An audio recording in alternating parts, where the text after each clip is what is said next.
아빠가 내 아빠라서 다행이에요. 24살 딸이 남긴 마지막 포스트잇. 대기업 회장 아들의 요구를 거절한 대가는 죽음이었습니다. 호텔 룸키아. 30분 안에 와 20년 차 노무사 아버지 정윤호.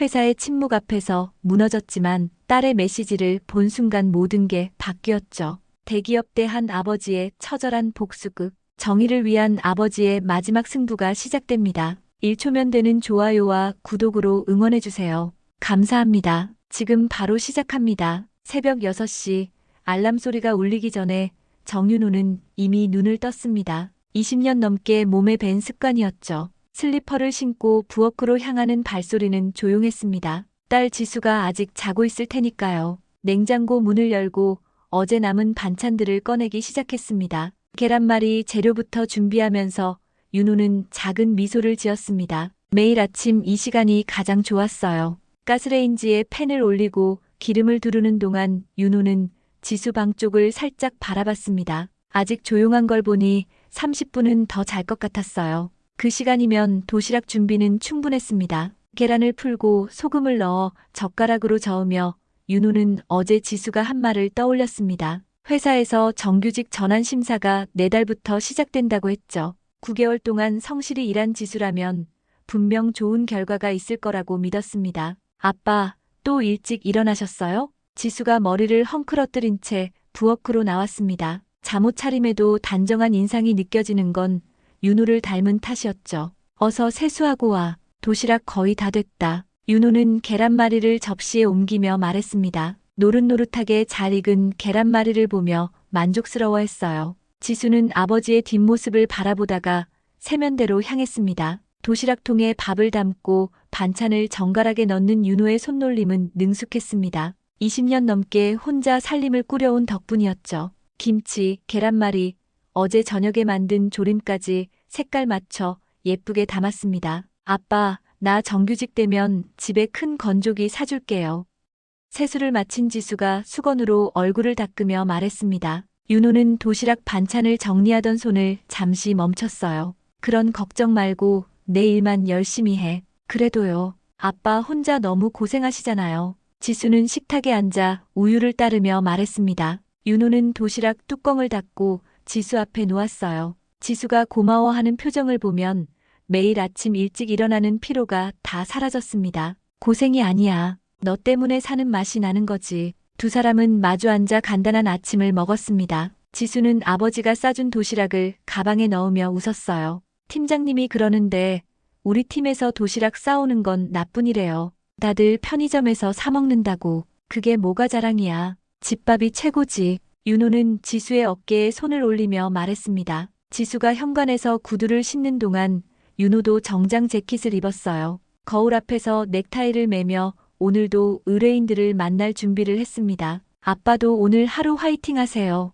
지수는 아버지에게 인사를 하고 집을 나섰습니다. 윤호는 창문으로 딸이 버스 정류장까지 걸어가는 모습을 지켜봤어요. 지수가 손을 흔들자 윤호도 작게 손을 들어 응답했습니다. 출근 준비를 마친 윤호는 현관에서 구두끈을 매며 생각했습니다. 대기업 계열사 계약직으로 일한 지 9개월 차인 지수가 정규직이 되는 게 요즘 가장 큰 소원이었어요. 딸이 안정적인 직장에서 일할 수 있다면 그것만으로도 충분했습니다. 수첩을 손에 쥐고 집을 나서는 윤호의 발걸음은 가벼웠습니다. 오늘도 평범하고 소중한 하루가 시작되는 순간이었어요. 아빠, 오늘 회식 있어서 늦을 것 같아요. 오후 6시경 지수에게서 온 문자였습니다. 윤호는 사무실에서 서류를 정리하며 답장을 보냈어요. 알겠다, 무리하지 말고 늦으면 위험하니까 택시 타고 와. 평소 지수는 회식을 별로 좋아하지 않았습니다. 하지만 계약직 입장에서 팀 분위기에 맞춰야 한다는 부담이 있다는 걸 윤호도 알고 있었어요. 정규직 전환을 앞두고 있으니 더욱 그럴 거라고 생각했습니다. 밤 10시가 넘어도 지수에게서 연락이 없었습니다. 윤호는 TV를 보다가도 시계를 자꾸 확인했어요. 평소 같으면 중간에 한 번쯤은 안부 문자를 보내는 지수였거든요. 11시, 12시가 지나도 소식이 없었습니다. 윤호는 지수에게 전화를 걸어봤지만 벨소리만 울릴 뿐 받지 않았어요. 혹시 아직 회식 중일까봐 문자만 하나 더 보냈습니다. 괜찮지? 너무 늦으면 아빠가 데리러 갈게. 답장은 오지 않았습니다. 새벽 1시가 넘어서자 윤호는 잠들 수가 없었습니다. 거실을 오가며 휴대폰을 들었다 놨다 반복했어요. 지수가 이렇게 연락 없이 늦은 적은 처음이었거든요. 새벽 2시 10분 휴대폰이 울렸습니다. 윤호는 지수 이름이 뜰 거라고 생각하며 급하게 전화를 받았어요.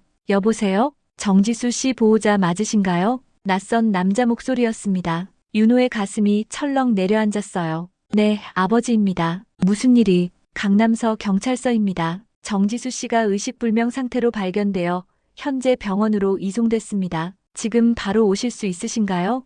윤호의 손이 떨렸습니다. 휴대폰을 떨어뜨릴 뻔했어요.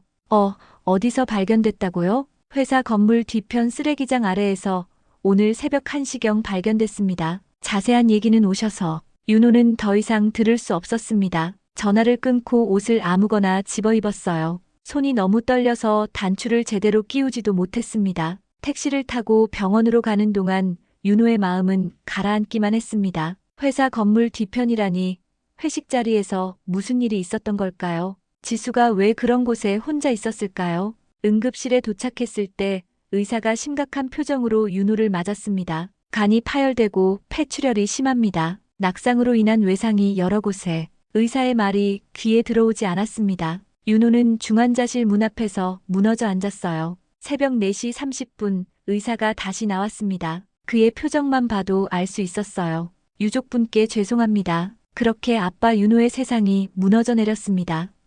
아침에 도시락을 싸주며 웃던 지수의 얼굴이 떠올랐어요. 정규직이 되면 세탁기를 사주겠다던 말, 아빠 때문에 사는 맛이 난다던 그 말들이 모두 허공으로 사라졌습니다. 경찰은 도주 중 추락으로 보인다고 했습니다. 하지만 윤호는 납득할 수 없었어요. 지수가 왜 도망쳐야 했을까요?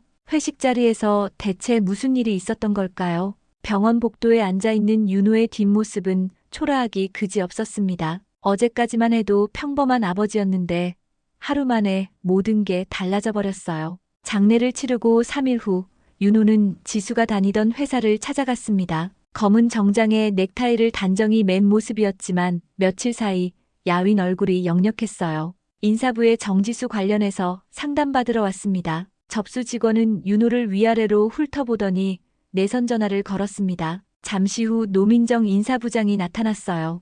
유가족분이시군요. 이쪽으로 오세요. 노민정은 무표정한 얼굴로 윤호를 회의실로 안내했습니다. 윤호는 의자에 앉으며 준비해온 질문들을 떠올렸어요. 그날 회식에 누가 참석했는지 알 수 있을까요? 회사 내부 사항은 말씀드리기 어렵습니다. 노민정의 대답은 차갑고 단호했습니다. 윤호는 참고 있던 감정이 올라오는 걸 느꼈어요. 제 딸이 죽었습니다. 그날 무슨 일이 있었는지 알 권리가 있지 않습니까? 너무 감정에 휘둘려선 안 됩니다. 경찰 수사도 진행 중이고요. 노민정은 서류를 정리하며 말했습니다. 윤호는 주먹을 꽉 쥐었어요. 도준태 상무와 얘기해 볼 수 있을까요? 도준태 상무는 그날 자리에 없었습니다. 없었다는 게 무슨, 더 이상 말씀드릴 게 없어요. 노민정은 일어서며 대화를 끝내려 했습니다. 윤호도 따라 일어났지만 발걸음이 무거웠어요. 복도에서 지수와 같은 팀이었던 박성우를 만났습니다. 박성우는 윤호를 보자 어색한 표정을 지었어요. 삼촌, 지수 일로 정말 죄송합니다. 성우야, 그날 무슨 일이 있었는지 아는 거 있니? 박성우는 주변을 두리번거리더니 목소리를 낮췄습니다. 저희도 잘 모르겠어요. 지수가 중간에 혼자 나간 걸로 기억하는데.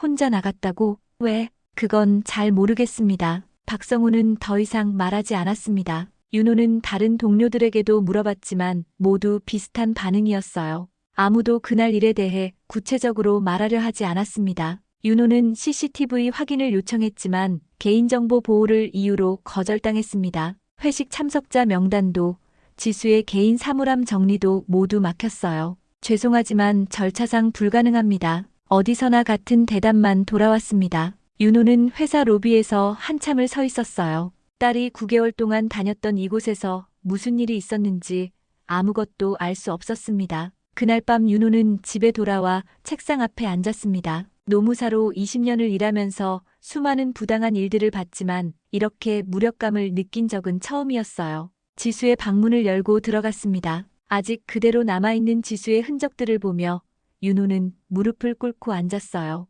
지수야, 아빠가 뭘 해야 할지 모르겠다. 윤호의 목소리는 떨렸습니다. 20년간 노무사로 일하며 쌓아온 모든 경험이 소용없게 느껴졌어요. 회사는 침묵으로 일관하고 경찰 수사도 답답하기만 했습니다. 지수 책상 위에 놓인 회사 명함을 보며 윤호는 생각했습니다. 분명 뭔가 숨기고 있는 게 있을 거라고. 하지만 혼자서는 아무것도 할 수 없었어요. 그날 밤 윤호는 처음으로 사직서를 썼습니다. 떨리는 손으로 몇 줄 적다가 다시 찢어버리기를 반복했어요. 노무사 일을 그만두고라도 딸의 진실을 밝혀내고 싶었습니다. 지수의 49제가 끝난 밤이었습니다. 윤호는 혼자 남은 집에서 지수의 유품들을 정리하고 있었어요. 옷장에서 회사 가방을 꺼내는데 뭔가 바스락거리는 소리가 났습니다. 가방 안쪽 주머니에서 노란 포스트잇 한 장이 나왔습니다. 지수의 글씨였어요. 아빠가 내 아빠라서 다행이에요. 나 억울한 일 생기면 아빠가 꼭 밝혀줄 거니까. 윤호는 포스트잇을 보며 한참을 서 있었습니다. 지수가 언제 이런 걸 써놨을까요? 마치 무슨 일이 생길 걸 예감이라도 했던 것처럼. 책상 서랍을 열어보니 지수의 휴대폰과 개인 노트북이 있었습니다. 경찰이 조사 후 돌려준 것들이었어요. 윤호는 지수의 휴대폰을 켜봤습니다. 문자함에는 회사 동료들과 주고받은 메시지들이 있었습니다. 대부분 업무 관련이었지만 며칠 전부터 이상한 내용들이 보였어요. 지수야, 오늘 회식 꼭 와야 해. 팀장님이 그러시는데 정규직 심사에 영향 있다고. 상무님이 오신다는데 분위기 좀 띄워달라고 하네. 윤호는 메시지들을 하나하나 읽어내려갔습니다. 점점 이상한 느낌이 들었어요. 정규직 심사와 회식을 연결시키는 말들, 그리고 도준태 상무 얘기가 자꾸 나왔습니다. 지수의 노트북을 켜니 이메일함이 열렸습니다. 회사 메일들 사이에서 윤호는 중요한 걸 찾았어요. 지수가 친구에게 보낸 개인 메일이었습니다. 언니, 요즘 회사가 너무 힘들어. 상무님이 계속 술자리에 나오라고 하는데 거절하면 정규직 전환이 어렵다고 하네. 어떻게 해야 할지 모르겠어. 윤호의 손이 떨렸습니다. 지수가 이런 고민을 혼자 하고 있었다니 왜 아버지에게는 말하지 않았을까요? 더 찾아보니 지수가 휴대폰 녹음 앱을 자주 사용한 흔적이 있었습니다. 하지만 파일들은 모두 삭제되어 있었어요. 누군가 의도적으로 지운 것 같았습니다. 윤호는 택배 영수증들도 뒤져봤습니다. 지수가 최근에 뭘 주문했는지 알고 싶었어요. 그 중에 이상한 게 하나 있었습니다. 소형 녹음기를 주문한 영수증이었어요. 왜 녹음기를 샀을까? 윤호는 지수방을 샅샅이 뒤져봤습니다. 드디어 서랍 깊숙한 곳에서 작은 녹음기를 찾았어요. 하지만 안에는 아무것도 녹음되어 있지 않았습니다. 책상 위에 지수의 유품들을 늘어놓고 윤호는 차근차근 생각해봤습니다. 회식 강요, 정규직 전환 압박, 도준태 상무, 그리고 녹음기까지 뭔가 큰 그림이 보이기 시작했어요. 바로 그때 윤호의 휴대폰이 울렸습니다. 회사 대표 번호였어요. 정윤호 노무사님이시죠? 인사팀장 김철수입니다. 네, 무슨 일이신가요? 사직서 처리 건으로 연락드렸는데요. 윤호님 같은 유능한 분을 잃을 수는 없습니다. 휴직으로 처리하면 어떨까요? 윤호는 잠시 생각했습니다. 사직하면 회사 내부 정보에 접근하기 어려워질 거였어요. 알겠습니다. 휴직으로 해주세요. 전화를 끊고 윤호는 서재로 가서 노무사 자격증 액자를 다시 걸었습니다.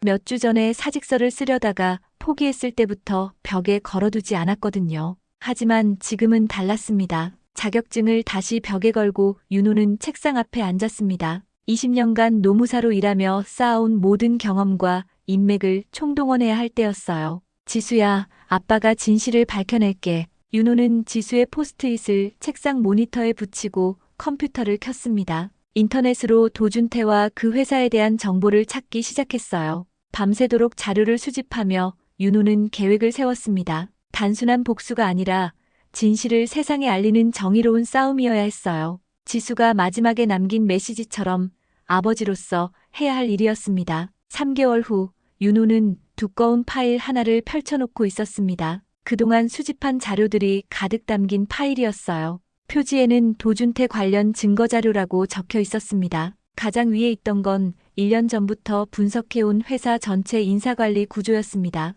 윤호는 노무사로서 이미 그 회사의 문제점들을 파악하고 있었거든요. 회장 아들 도준태가 팀장으로 있는 부서들, 계약직 여성만 집중 배정, 윤호가 형광펜으로 표시해놓은 부분이었습니다. 도준태가 관리하는 팀들의 정규직 전환율은 0%였어요. 반면 다른 부서들은 평균 30% 이상이었습니다. 두 번째 자료는 지수가 남긴 이메일들을 정리한 것이었습니다. 친구들에게 보낸 개인 메일에서 회사 내 성희롱과 갑질에 대한 구체적인 내용들을 찾아낸 거였어요. 술자리 참석하지 않으면 정규직 전환 불가능하다는 암시적 협박, 회식 자리에서 외모 평가 및 개인적 접촉 시도, 윤호는 하나하나 정리하며 법적 근거들을 찾았습니다. 모두 명백한 직장 내 괴롭힘과 성희롱에 해당하는 내용들이었어요. 가장 중요한 건 하보람이라는 여직원의 제보였습니다. 그녀는 6개월 전 도준태에게 같은 피해를 당할 뻔했던 사람이었어요.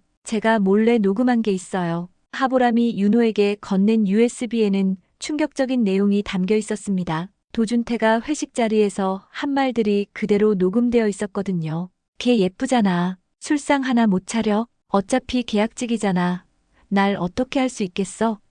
윤호는 녹음 파일을 들으며 주먹을 꽉 쥐었습니다. 지수도 이런 말들을 들었을 거라고 생각하니 가슴이 미어졌어요. 박성우에게서도 중요한 정보를 얻었습니다. 그는 양심의 가책을 못 이기고 윤호에게 연락해왔던 거였어요. 삼촌, 그날 지수가 도준태 상무에게 거절했어요. 정규직 되기 위해 개인적으로 만나자는 제안을 거부했거든요. 그래서 뭐가 일어났지? 상무가 화를 내면서 지수를 따라 나갔어요. 그 후엔 저희도 몰라요. 박성우의 증언까지 확보한 윤호는 이제 행동에 나설 때라고 판단했습니다. 하지만 개인적으로 싸워서는 이길 수 없다는 걸 알고 있었어요. 윤호는 동시에 여러 곳에 제보하기로 했습니다. 고용노동부 근로감독관에게 직장 내 성희롱 신고를, 국민권익위원회에는 대기업 갑질 신고를 했어요. 언론사에도 자료를 보냈습니다. JTBC 뉴스의 최정윤 기자는 윤호가 20년 전부터 알고 지내던 사이였거든요.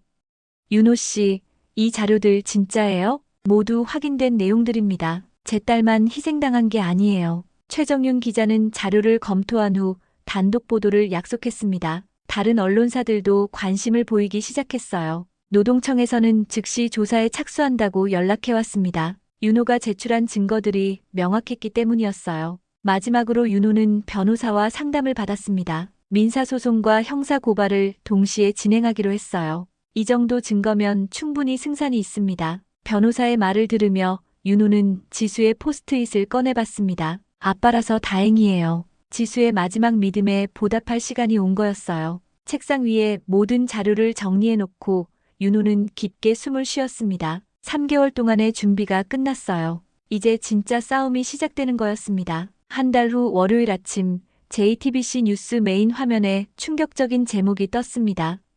대기업 계열사 성접대 강요 의혹, 계약직 여성의 죽음, 노무사 아버지, 딸 사건의 진실을 파헤치다. 최정윤 기자의 단독 보도였습니다. 윤호가 3개월 동안 수집한 모든 증거 자료가 공개된 거였어요. 하보람의 녹음 파일은 모자이크 처리되었지만 그 충격은 컸습니다. 오전 10시 윤호의 휴대폰이 쉴 새 없이 울렸습니다. 다른 언론사들에서 취재 요청이 쏟아진 거였어요. MBC입니다. 인터뷰 가능하신가요? SBS 뉴스팀인데요. 추가 증언해 주실 수 있으신지요?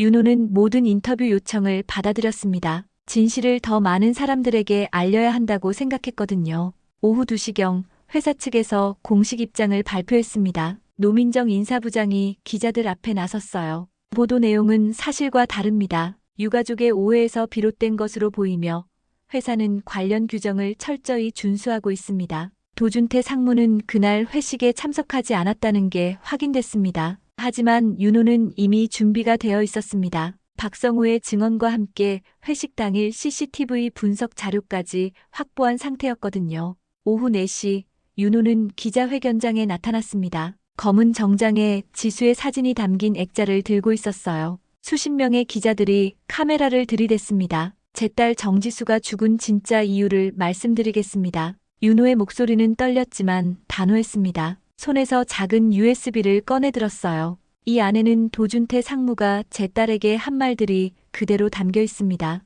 기자회견장이 조용해졌습니다. 윤호는 USB를 컴퓨터에 연결하고 파일을 재생했어요. 한국 호텔 515호실로 와. 30분 안에.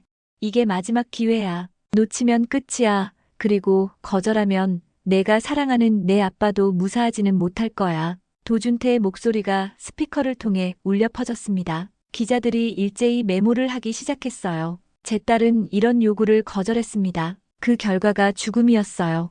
윤호의 말이 끝나자 기자회견장이 술렁거렸습니다. 질문이 쏟아졌어요. 회사 측 해명에 대해서는 어떻게 생각하십니까? 더 많은 피해자가 있다고 보시나요? 윤호는 하나하나 답변하며 준비해온 자료들을 공개했습니다. 1년간의 인사관리 분석, 다른 피해자들의 증언, 그리고 지수가 남긴 마지막 메시지까지. 그날 저녁 뉴스에는 윤호의 기자회견이 톱뉴스로 나왔습니다. 시청자들의 반응은 폭발적이었어요. 온라인 커뮤니티에는 분노의 댓글들이 쏟아졌습니다. 이게 대기업이 하는 짓인가요? 계약직이라고 이렇게 함부로 대해도 되는 건가요? 정지수 씨 아버지 응원합니다. 다음 날 아침 경찰이 도준태를 소환했습니다. 더 이상 회피할 수 없게 된 거였어요. 윤호가 제출한 증거들이 명확했기 때문입니다. 회사 주가는 폭락했습니다. 홍성태 회장은 긴급 임원회의를 소집했지만 이미 늦었어요. 언론과 여론이 등을 돌린 상황에서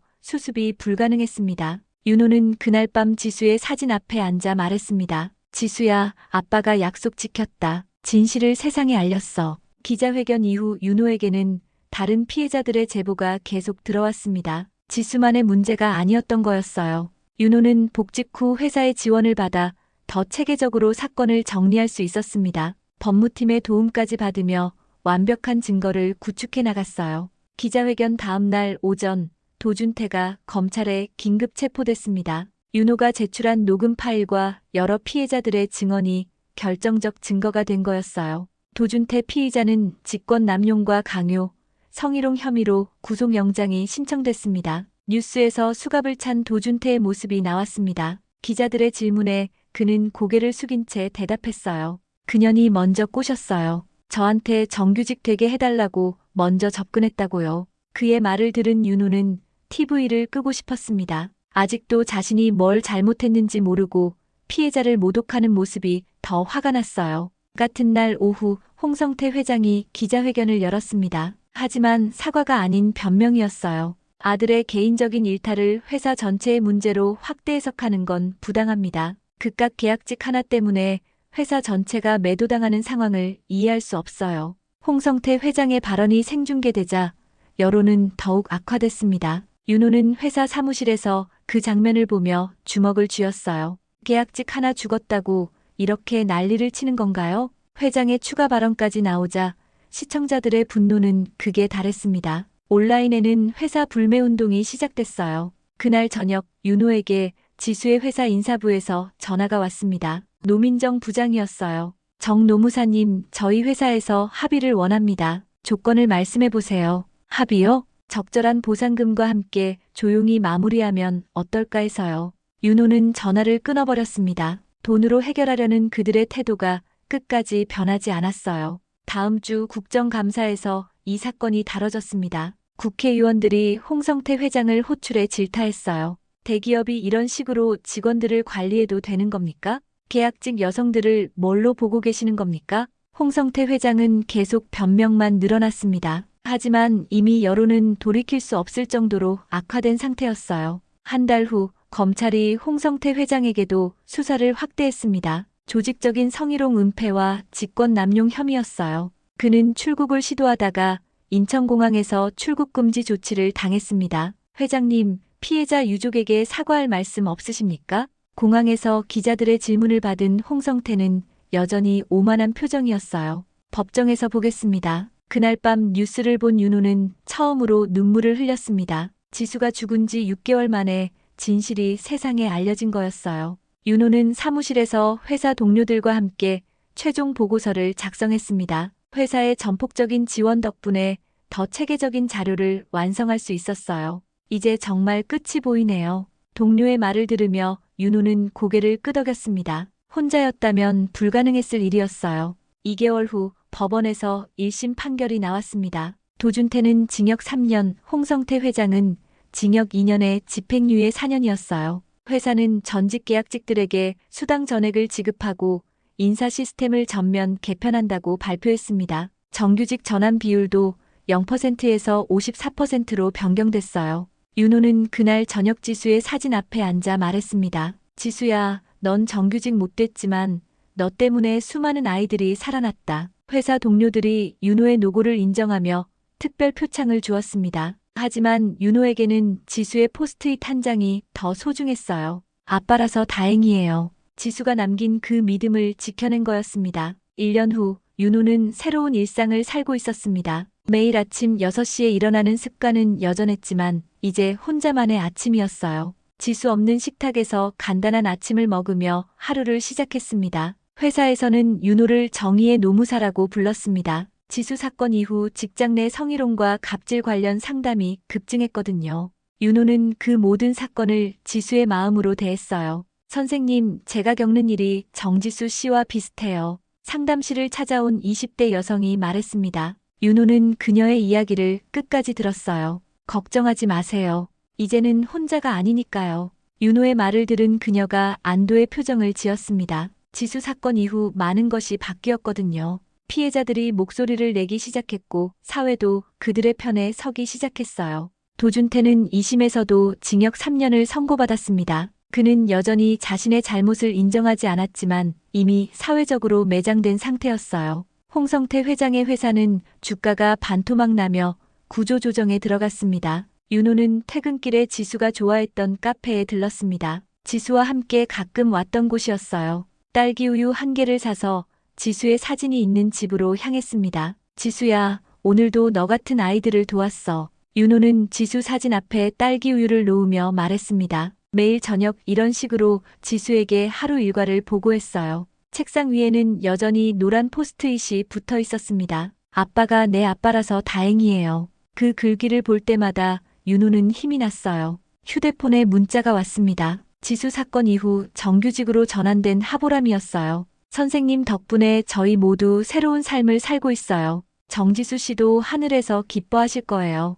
윤호는 미소 지으며 답장을 보냈습니다. 지수의 죽음이 헛되지 않았다는 걸 느낄 때마다 마음이 따뜻해졌어요. 저녁 뉴스에서는 또 다른 대기업의 갑질 사건이 보도되고 있었습니다. 하지만 예전과 달리 피해자들이 당당하게 목소리를 내고 있었어요. 지수 사건이 만든 변화였습니다. 윤호는 지수 방을 정리하며 생각했습니다. 딸을 잃은 아픔은 여전했지만 그 아픔이 다른 사람들에게는 희망이 되었어요. 지수가 꿈꾸던 정의로운 세상에 한 걸음 더 가까워진 거였습니다. 사무실을 정리하며 윤호는 달력을 넘겼습니다. 내일도 누군가의 아버지가, 어머니가 찾아올 거였어요. 그들에게 윤호는 마지막 희망이었습니다. 내 인생에서 가장 잘한 일은 아빠였던 거다. 윤호는 지수 사진을 바라보며 중얼거렸습니다. 비록 지수는 떠났지만 아버지로서의 사명은 계속되고 있었어요. 이제는 지수뿐만 아니라 세상의 모든 지수들을 위해 싸우는 아버지였습니다.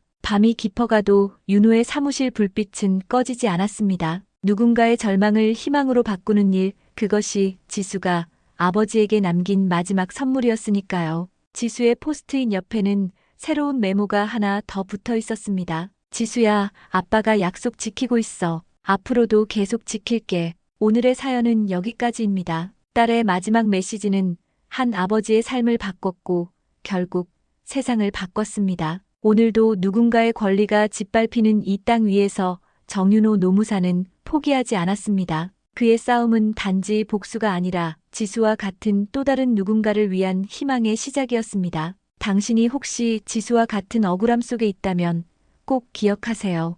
혼자가 아닙니다. 이 이야기가 마음에 닿았다면 좋아요와 구독으로 정의로운 아버지의 싸움을 응원해주세요. 지금까지 시청해주셔서 감사합니다.